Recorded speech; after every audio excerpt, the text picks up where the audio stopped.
a form of which is still played in Egypt today. Ploughing is the first operation in preparing the land for cultivation, and here we see the ploughman with his team and the simple wooden plough.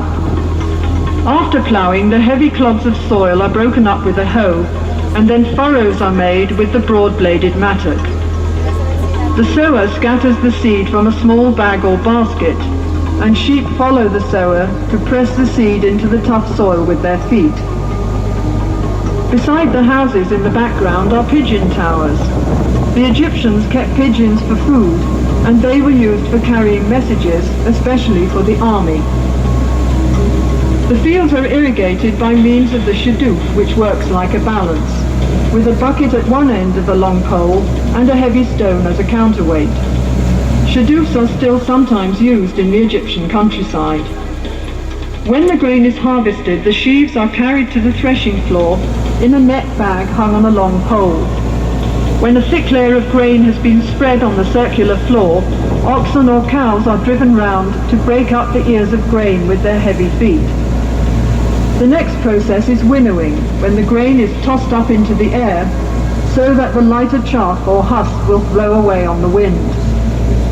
The grain is then taken to be stored in the silos.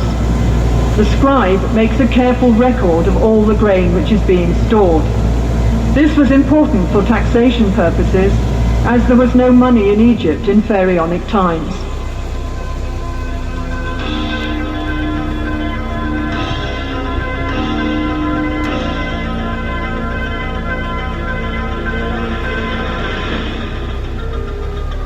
Honey was used for sweetening by the ancient Egyptians, as sugarcane was not grown in Egypt in those days.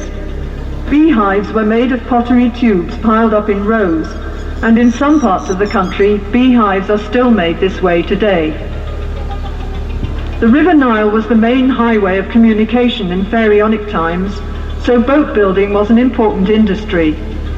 Small boats were made of bundles of papyrus tied together with ropes.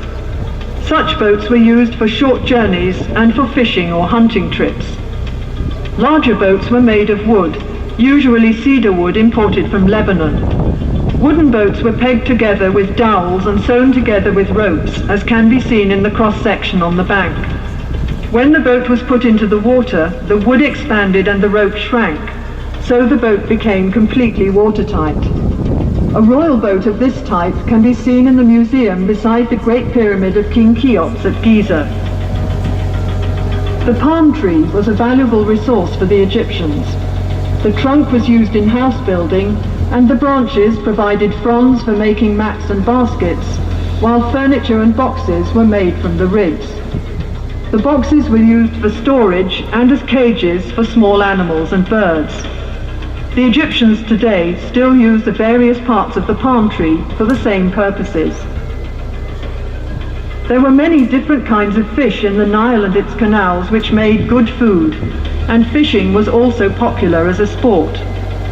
One method of fishing can be seen here, where a net is stretched between two boats, and the fisherman hits the water with a stick to frighten the fish into the net. Let's see if he's been lucky today.